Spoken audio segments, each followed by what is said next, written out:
Okay, we're recording. Um, let's see, just shrink that down. Right, we left off talking about, I think we're recording. Looks like everything's on. Very good. We left off talking about Paleolithic art, this prehistoric period when we have no written records. And we were looking at these cave paintings and talking about the people who made them and what we know about them and how it helps us to better understand the work of art, why they made it, and what it might have meant to them. Does anybody want to remember what we were talking about at the end of class on Monday? Yeah.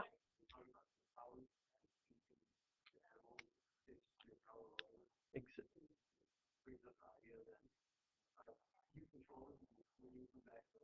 Good, good. So could everybody hear that okay? Right? There's the idea of image making as a way of controlling, right? Way of determining. We also talked about another reason they might have done it as well. Right, it proves the existence of them. It might be a record of something that had happened there before. Excellent. So this is sort of where we left off. Now my notes, I don't have in the right order here. There we go. So far, we were talking about what we do in art history. We were talking about subject matter, what this subject matter meant to them. And we briefly got into the fact that not all of the animals are painted exactly the same way. Some of them are outline only. Others have tone filled in on the body. Some of them have pattern as well, right? So they're not all painted the same way. And this gives us good cause to think that they were not painted at the same time, that they were painted over a series of programs over hundreds of thousands of years, perhaps, or tens of thousands of years, perhaps, right? And the fact that they overlap in a sort of non-organized fashion, and the things that do overlap seem to be painted differently than the other things, suggests to us this idea that this is programs of work, generations on generations of painters decorating the walls, right? Now, this brings us to this other way of talking about art. The other thing that we do when we describe works of art, we talk about subject matter, which is what we talked about on Monday, but we also talk about style. Subject matter is what is depicted, right? Horses, bulls, antelopes, yeah? Style is how it's depicted, right? The pigments that were chosen, the colors that are used, but also the general arrangement that artists use. And this is what we were talking about when we said that the deer in the center, below the snout of that bull on the right, are depicted differently than the bull is, right? They have a different style. For the bulls, it relies on an outline that you'll notice gets thick and thin, kind of like calligraphy, right? And that thickness and thinness is used to give you a sense of the three-dimensionality of the figure, right? It gives you a sense of how it exists in space. But the antelope are much more simple, stick figure-like, and filled in. Now, despite that difference, there are certain things that, stylistically speaking, makes them all very similar. Let me ask you a question. Are they all, do we see them from multiple angles? No. Talk to me a bit more about that. What do we see? How do we see them depicted? Yeah. No one's walking away or toward you, right? You see them all from the side. Every single one of them is seen from the side, not even a head facing toward you, right? They're all in profile view, walking one way or another. You might also notice that most of them seem to be moving as well. For the artist, it's important, at least in this image, that they appear to us as if alive. Some moving more actively than others. Now, if we take these two things together, the fact that they're alive, the fact that they're moving, and the fact that they're seen from profile, we can then sort of go a bit further. You'll notice that while we see them all from profile, let's look at the bull on the right. Yeah, let's see if I can do this or not. Right? This guy over here. I'm trying to draw with this pad, and this is where the pen would work a whole lot better. But that guy right there, okay? Look at the horns on his head. Does that work? He's seen from the side. How do we see the horns? Almost as if from the front, right? It's almost as if he's wearing them like that rather than like this. This is where the recording, this is where you have to come to class, right? Because I can't record my fingers coming out of my head like that, right? It's what we often call twisted perspective, is this idea that the work of art shows the animal from multiple points of view in order to give us a most complete description. So you'll notice that with almost every one of the animals, they avoid overlap wherever possible.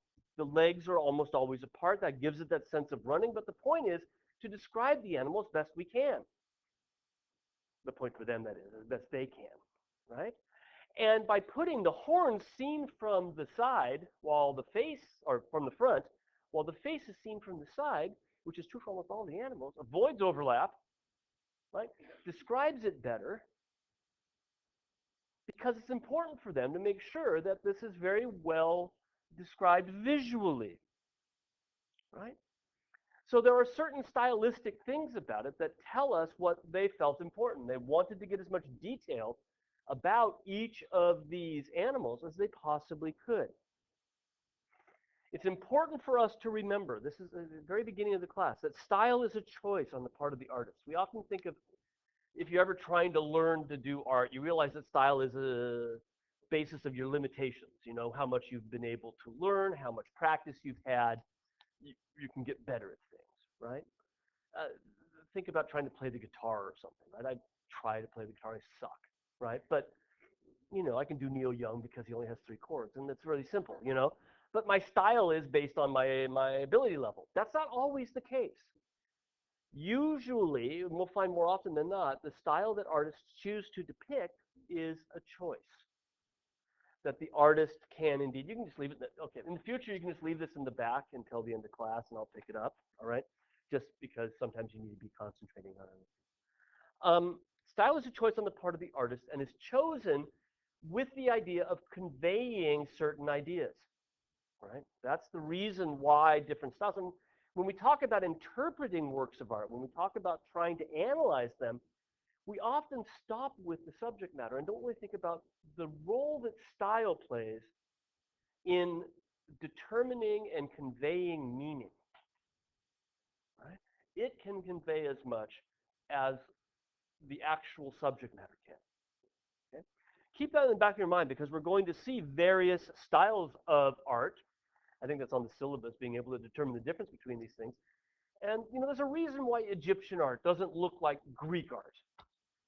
You know, they had different priorities, and they're choosing things that meet those priorities. Yeah.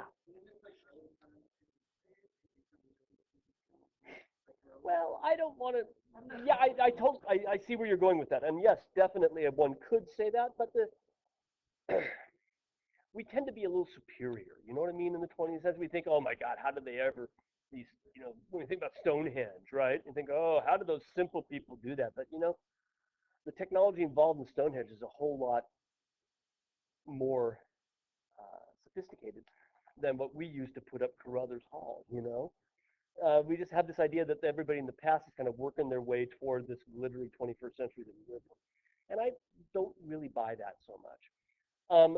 In this case, certainly there are limitations that come from not only skill level. I think they really are quite skilled, and you have to think about the fact that if these are people who are fighting for every bite, right, struggling for pure uh, existence and subsistence, then taking time out to do this would have been given over to somebody probably who was among the most skilled within their group. And they're getting out of it what they need, which is to record it. Now, talk about other limitations. And this, I think, is my next slide. These were made by candlelight, right, by torchlight. And so you have to think that when we see these pictures in textbooks where everything is floodlit, you know, that's not how they were seen. That's not how they were made, and that's not how they were meant to be experienced. And if you think about torchlights kind of working their way through, you know, and picking up things and moving, then you can understand that the vibrancy we were talking about, that liveliness, and the simplicity work better in that particular case than something much more detailed, right? Another limitation we might talk about as well is what they're using to paint with, both the pigments and the quote-unquote brushes. And we know for a lot of these that the brushes seem to have been made from either sticks that they bashed. You ever bash up the end of a stick and it turns feathery? You used to chew on toothpicks when I was a teenager, right? And would do the same sort of thing. That's often what they use, but they also use blow tubes, right? They have reeds that they would blow the pigment through. And you can find in your text images of human hands on the wall with it, right? And they just did that, and we don't know if they were marking it with their hand or testing the blow or maybe decorating their bodies instead of the wall. We don't know, right? So these are very strong limitations. And then the pigments themselves are very similar to pigments that are always used, which is ground up natural material. It's just a matter of what you emulsify it in. What do you put as a binding medium for all this dust? So you can grind up certain kinds of rocks, ash, plants, right? And then you've got to put them in something to get them to lay on the wall, right? And those are also limitations we could talk about as well, the limitations of medium, which is really part of the style. Later on, one can choose a medium, right, to do whatever you want to with and understand the degree to which that can change what you're trying to do. In this case, they have what they can, right? So I think it's a very good point to bring up that I just don't want to go too far with this, those stupid cavemen idea, right? To recognize these is definitely the case, right? Now, I don't know if my internet came back or not. I was going to show you a little thing from a website that showed you the inside of Lascaux, and maybe I'll just put a link to it on Blackboard so you can see. You can explore the cave, right? They've got the video that runs you through it. And the Hall of the Bulls is relatively toward the entrance, although it's not close to the opening at all. It's actually quite deep in the cave already. And closer to the opening, there's not anything. And that also might go to this idea of magic and recording and kind of keeping it secret too. If you know where to look, you'll find it. But if we go further in the cave, it kind of branches out. And one of them then branches off to the right and drops down like 20 feet or more. I've never been inside, so I can't tell you exactly how far. But the video goes, whoo, and down over the hole, right? And at the bottom of that hole, we find this thing on the right, which you can see is a very different style from anything in the Hall of the Bulls. A different program of work, a different group of people did this. And we have three figures here. The figure on the left, which seems to be painted differently than the two on the right, although I might think that the bottom of the animal on the right looks kind of similar. But this figure on the left here, what is that animal? Can you tell? It's not fully painted, but what is the animal on the left? Looks like a rhino. In fact, that's what most of us think it is. Although almost every year I have a student who says, could it be a boar? And I don't see why not, right? But most people say rhino, and in fact, I think it's what your text calls it as well, is a rhino, right? What about the animal on the right? Buffalo. Who said that? And why? Because the text said so?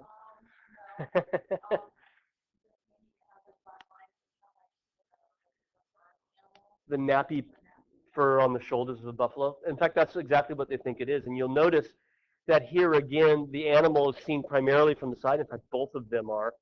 And what's interesting is the rhino does not seem to have, if that's a rhino, does not seem to have that twisted perspective that we saw before, right? We only see sort of one of the horns coming off. But the boar or the bison on the right kind of does, even though the head is tucked back over. Now, your text calls it a wounded bison, a wounded buffalo, because those who do, anthropologists do this sort of thing, think that the diagonal line that you see, this guy right here, right, is an arrow or a spear, and that this bit here, hanging down from his feet, he's been sort of and spilling out, right? His guts are spilling out. So it's a document of a hunt, and this is one of the only human figures we see in Paleolithic art, at least in wall paintings. It's the only one at Lascaux, and they're very rare in Paleolithic art. But if we look at the hunter, we assume that's who he is, right? Kind of diagonal the other direction, 90 degrees from that spear. What's his gender? Pretty obvious, huh? He's a bit excited by the hunt, right? Yeah. But it's important to them, right? We've talked about the fact that they're illustrating those things that are most important to convey to you. So in this case, it's important that we know he's a man, right? Why? I'm not sure. Men are out, the ones who are out hunting. Some people think he might be a priest of sorts, a shaman, magic man. Why do you suppose they come to that conclusion? What's here visually that might tell us that? That he's a magic man or a shaman or a priest? Hmm? The cane or the stick, right? What's on top of that stick that's laying next to him? A duck or something, right? Some kind of bird. Yeah? You see that? And look at his head. It looks like, so he looks like a bird head on him, right?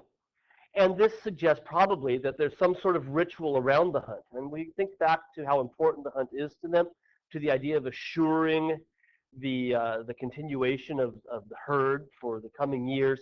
Then the idea that you might do something ritualistic around the animal at the time of removing it from the group makes sort of sense, doesn't it? You know, and you think about fox hunts, right?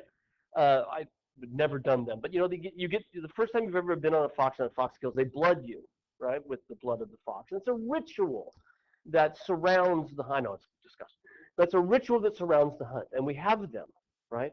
Why do we do bullfights? Because it's a ritual that surrounds the hunt. Rodeos, you know, we make rituals out of these things. Yeah, you were going to ask a question. Yeah, yeah. It's got an eye and what appears to be a beak. We think he's a bird-headed man, but he's not really a bird, right? He's wearing a mask, we assume. Yeah, and that he's probably been gored. This is what the standard thinks. That in this case, as opposed to simply recording generic animals that might be in the area, what we have is a sense of narrative. That there's a story being told. That something happened here that was worthwhile documenting. And the story is, of course, that out with this ritual, the bison gets mortally injured, but not dead, and turns around and attacks the hunter, who seems to be knocked over, almost as if we see the bull from the side and the man from the air. Again, a sense of twisted perspective, where things are seen from multiple points of view in order to get the most information across. Even the stick seems almost like it's planted, but really I think we're meant to think of it as seeing it from the top, seeing it from above. Now, it's just down at the Museum of Natural History downtown, the Smithsonian Museum of Natural History, and they have this cast of an incredibly early artifact, one of the earliest carved artifacts of the Lion Man, carved from a piece of horn. And while this is only a cast, it's a nice little thing to look at, where we see, again, something quite similar. A man, we think, and although some people say he might be a lion woman. It's hard to say because there's damage, you know where, right? But he still is a human figure with an animal's head. And what we're going to find when we look at other early cultures, when we know something about them, that human figures with animals' heads are divine, right? Just as animal figures with human heads are also a sign of divinity. You know, we tend to think of it as a debasing thing, right? We think of it as being evil. Think of like werewolves, right? Things like that, yeah?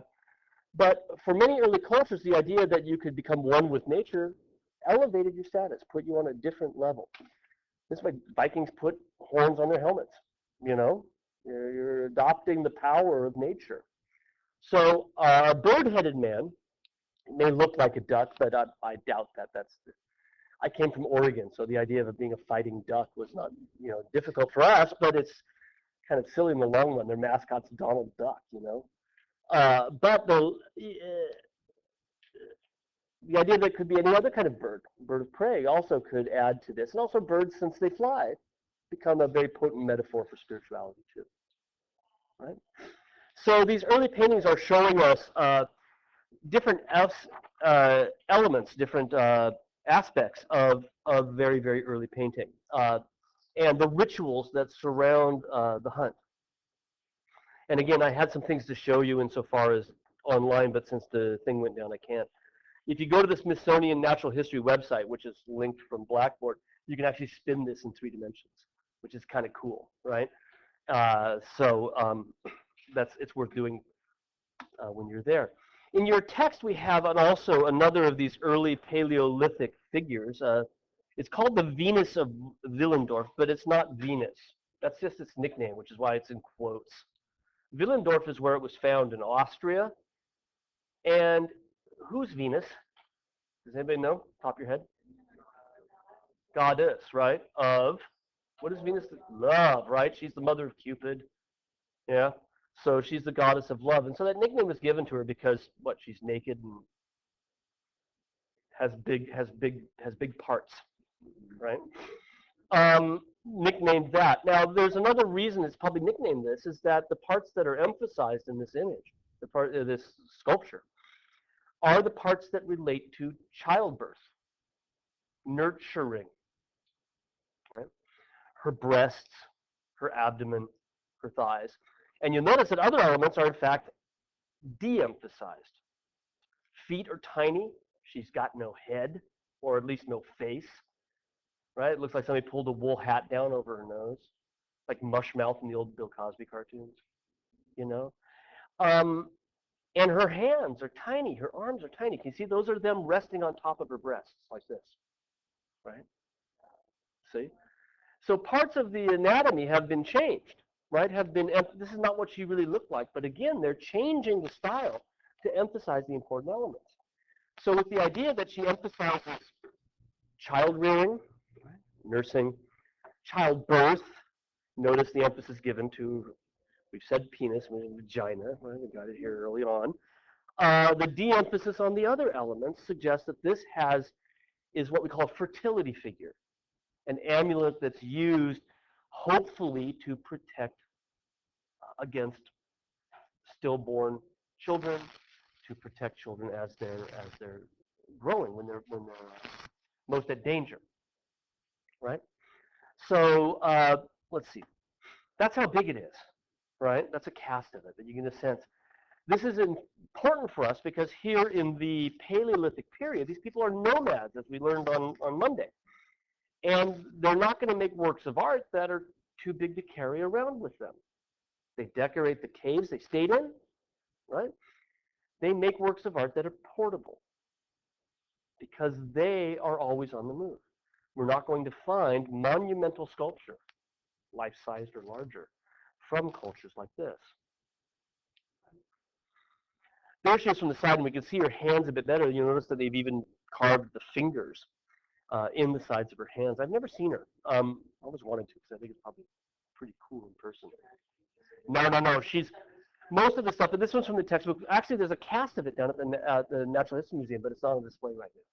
So if you go to the Natural History Museum website, you can spin that cast as well, see what she looks like from the back too, if you want. So the scale, the style are all both very, very significant in that both the size of it tells us something about the people who made it, and the style, the body proportions in this case, also tell us something about how it was originally used.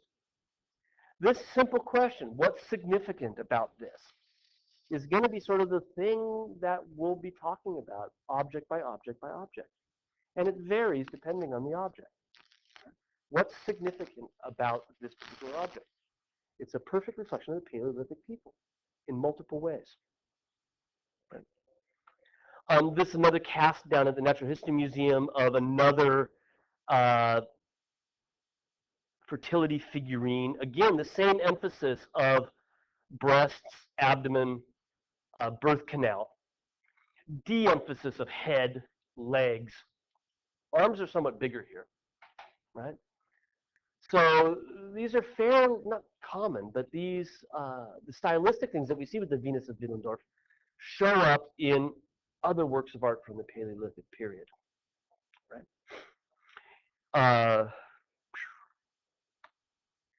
Now, up at the Walters, there is one out on display, another fertility figurine, and you can see it too follows some basic program of emphasizing the elements that relate to nurturing and birth and de-emphasizing the other bits. Yeah.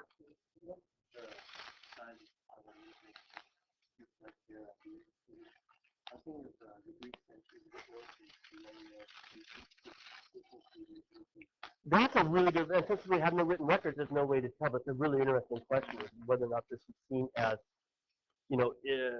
childbearing hips was seen as being the ideal, the paragon of female beauty. One would think that in this particular society, it's probably the case because you are able to, when you've got more meat on your bones, right, withstand the elements better and also nurture the children better. It makes perfect sense. And fat doesn't always mean out of shape. You know what I mean? Especially if we think about these people being nomads, the chances are they're not waddling around carrying far too much weight. So that's a good question, though. That's something I think about from perspective. So since they didn't write down anything, right?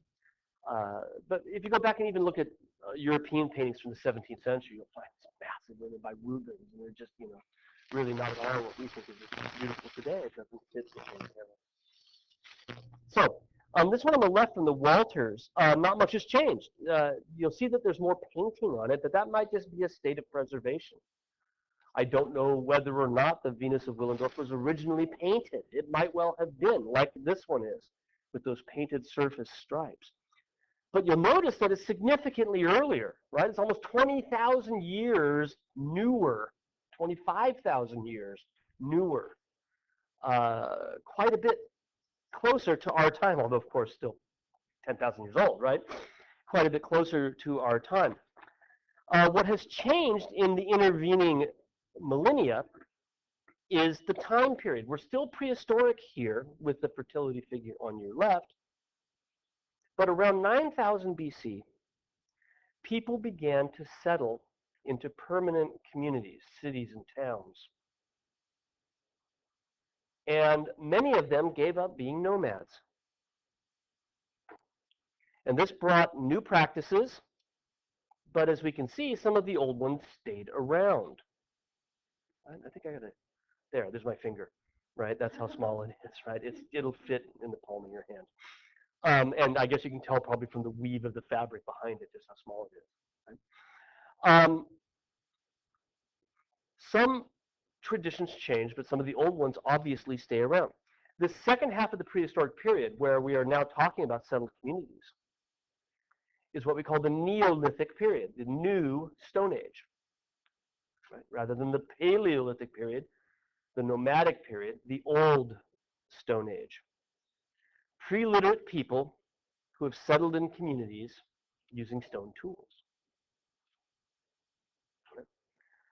So our fertility figurine that we're seeing from the Walters up in Baltimore shows us that even though there have been drastic changes in social practices, old traditions die hard, right? Yeah. It's a middle, I think it's middle between. And then the other thing is we use, you're beyond me now. Yeah. We don't teach anthropology here. This is as close as you're going to get. I'm bad at it. But I'll tell you this. We use the term, this is what you, here's a lesson. If you don't know the answer to something, spin it into something that you do know. So here we go. We use the word Neolithic way, way too loosely. And you see anthropologists use as well as the Spartans use the Stone Age, right? And we talk about Aboriginal Americans, for lack of Native Americans, and their rock art, which I saw a couple summers ago down in Utah, right? Wall paintings there, which were made a couple thousand years ago. We talk about that as being Neolithic works of art, but they're probably not using stone tools exclusively anymore, right? When does the Iron Age begin, and does it begin the same place everywhere? But we still call it Neolithic because it's a settled prehistoric community. It's transcended its original name, which meant New Stone Age, right? New Stone Tool period, to become the period of non-literate people, right? So, okay? So I can't answer your question, but talk about something I do know instead, right? So we can, like I was just saying, we can certainly use the term Neolithic for relatively modern communities, Aboriginals and whatnot, who are still pre-literate, if you will. Now, there's another Neolithic community, if you will, another prehistoric non-literate culture settling on the islands off the coast of Greece. And we call them the Cycladics. This is in a different chapter of your textbook. And they are here, the Cyclades Islands. So you can see where Athens is, and it's just between Athens and modern-day Turkey, a series of islands off the coast. And these were settled around 3000 or so, maybe even earlier. They're probably using metal tools because they're carving marble, which is the most abundant stone in the region, rather than softer stones like the Venus of Willendorf. And we still call them Neolithic in a way. Your text discusses them in a different chapter because they're the beginning of Greek art. Your text sort of likes Greek art a lot, right? They tend to champion it as one of these periods of great cultural fruition. Right? If we look at this, right, let's talk about similarities. Is there anything here that's similar to what we were looking at with the Neolithic fertility figures? Do they share anything at all? Pose? Yeah.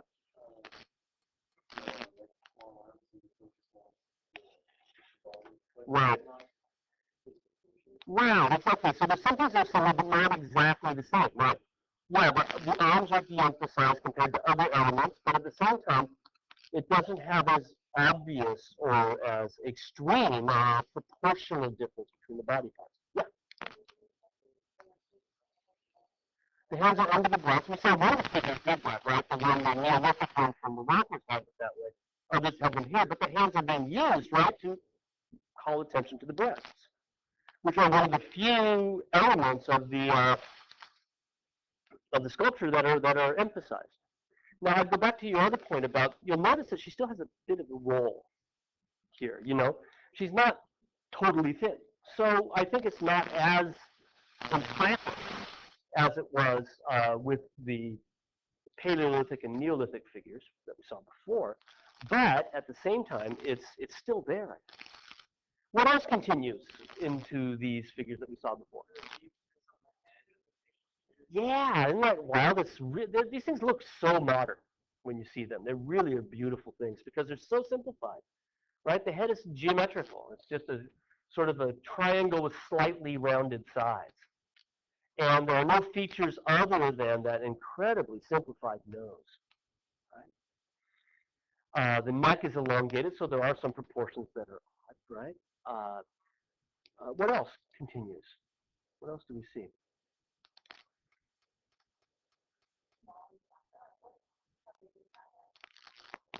It's bigger, much bigger, right? They range in size. This particular one's about like this. There's one, we'll see it in a second, down in Virginia that's a little bit bigger in Richmond. And the biggest one is about 3/4 life size, so about like that, right? The majority are women. There's one or two men. The men are always doing something interesting, right? Totally sexist, right? The women just stand there. The men get to do things like play musical instruments, you know. Nobody's mentioned the other thing. I mean, the bikini bottom, which isn't really a bikini bottom, right, is in fact also the emphasis of again, you know, the birthing elements of the figure as well. So there are some similarities and some differences. It's much more linear. You would never mistake one of these for one of the other ones, or vice versa. They have a very particular style, these Cycladic idols. They also seem not entirely to be fertility figures. We're not sure because there's no writing. Yeah? But most of them were found in graves. So we think that they're sort of tokens of sorts. Right? They may be guardians for the buried, certainly not intended to be portraits per se. Right? While that simplified face was originally painted. Some of them have the actual features, including makeup, like rouge, lipstick painted on. Right? So the simplification that we see is a matrix, if you will, a base for more elaborate decoration. This is coming up here. Our Neolithic fertility figure that we saw from the Walters came from the region of Turkey off to the right, Anatolia. And we think that's where the people who settled the Cyclades came from as well. So it should make sense that we would see an offshoot of those practices as we move to the Cycladic Islands. And it's really through this route that some of the earliest practices in the Middle East end up transferring into the Mediterranean. is through this exactly what they're doing here. Here's the one of the VMFA. You'll notice that both of them have the feet placed in a way that they can't stand up on their own. They're not meant to be split the way you see them in the museum, unless they were jammed into the ground, right, like a spike. But most of them are found like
So that brings our prehistoric period kind of to a close. There are two things up online in these 10-minute art fixes I talked about, the streaming YouTubes. Have you tried to work those yet? No? Because I told you you didn't have to. Well, now's the time. Right? Not now, but after this class. Because the first worksheet will be due next week because we've covered prehistoric now. Okay? So in order to complete it, you will need to get into these. Chatal Hayuk on your left is also in Anatolia, modern Turkey, is a settled community where we can see wall paintings that continue some of the prehistoric traditions but alter them. And Stonehenge you've heard about, I'm sure, before coming to this class, but there's a little blurb on Stonehenge online too, and each of them is under 10 minutes. Okay? That makes a good place to stop for a second and talk about the worksheets and probably also the research paper. So I'm going to switch from this to this over here.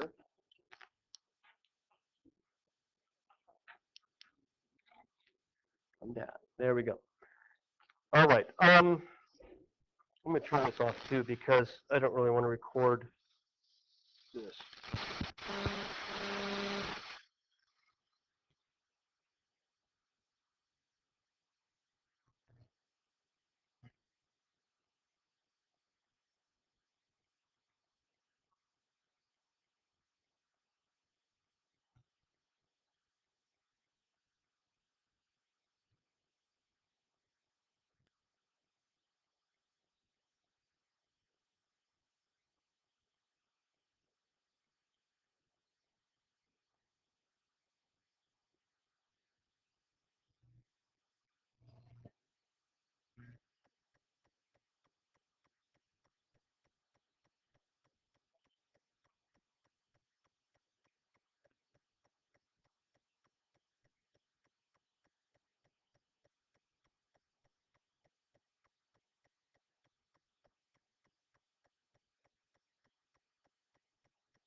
Okay, we're back.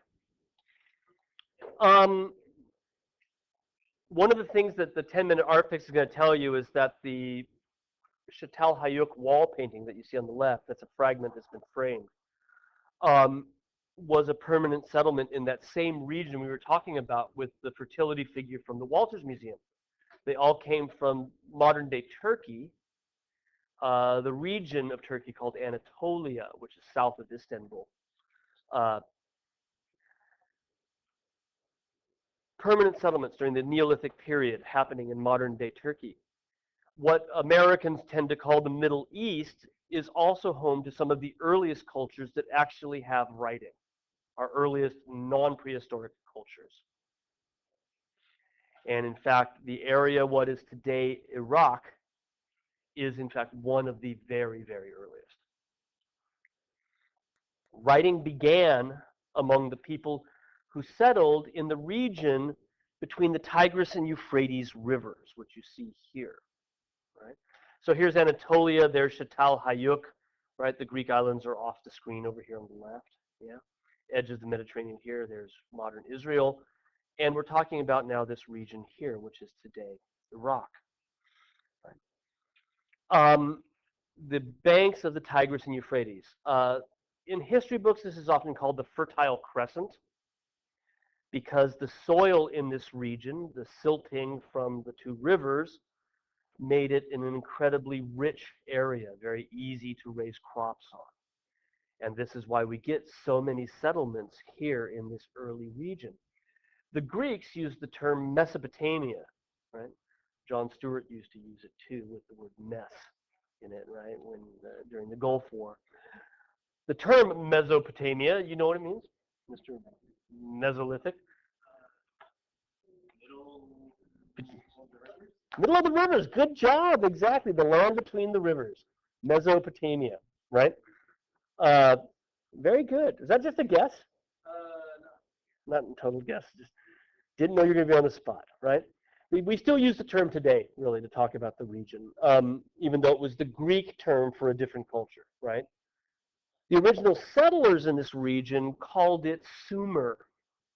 And you can see on the map the region that they called Sumer was down in here, right?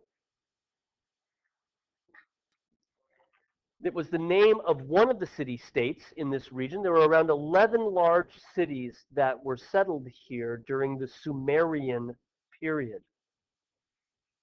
They had a common language that's unrelated to any other language group. Right? So they're unique from other early settlements. And they share a religion.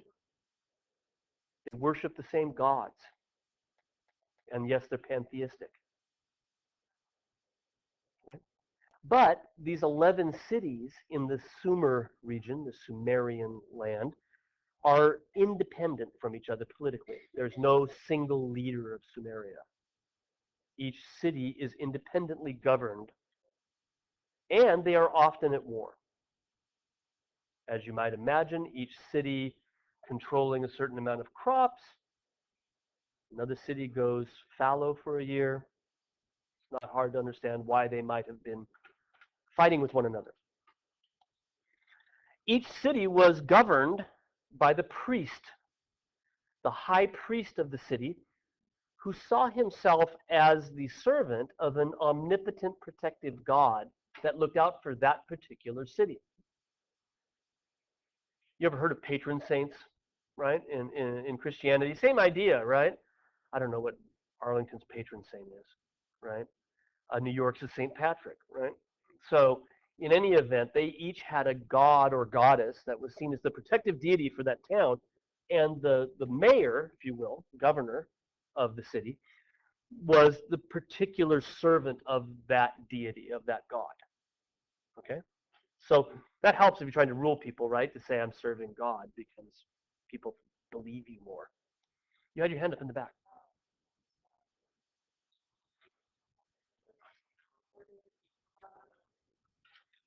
It's definitely one of them. Yeah, it's definitely one of the earliest recorded where we have records. Yeah. Um, I don't know how that shakes out in the battle to be first. I try not to say first because then we start to think that it's important because it's first, and there's a lot more that's important about it than being first. Being first is all well and good, but there's other things that are cool too, right? So I don't know who came first, right? Insofar as whether or not it's here or Hindu areas, which I've never covered, or it's around the same time that we're seeing things in Egypt too. So there we are. Yeah. Oh, it's the light, isn't it? Yeah, sunlight. Sorry about that. Nothing I can do about it. I don't have the protective God. I'm not the servant of our protective God and can tell them to stop it. So the White Temple on your right is part of the remains of the old city of Uruk, which is just right here, yeah, toward the mouth of the Euphrates. And the protective god of Uruk was a goddess, actually. Her name was Inanna. And she was, according to Sumerian religion, I always found this kind of funny, she's the goddess of love, all well and good. She's the goddess of fertility as well. And she's the goddess of warfare, right? Love and war, plus childbirth. Yeah, she's the patron goddess of the city of Uruk, and the temple is dedicated to her. And it is run by the priest who also runs the town. Now, as the governor of the town, the priests in each one of these cities managed all civic administration. They were in charge of everything. They weren't just religious leaders. They were civic leaders, right?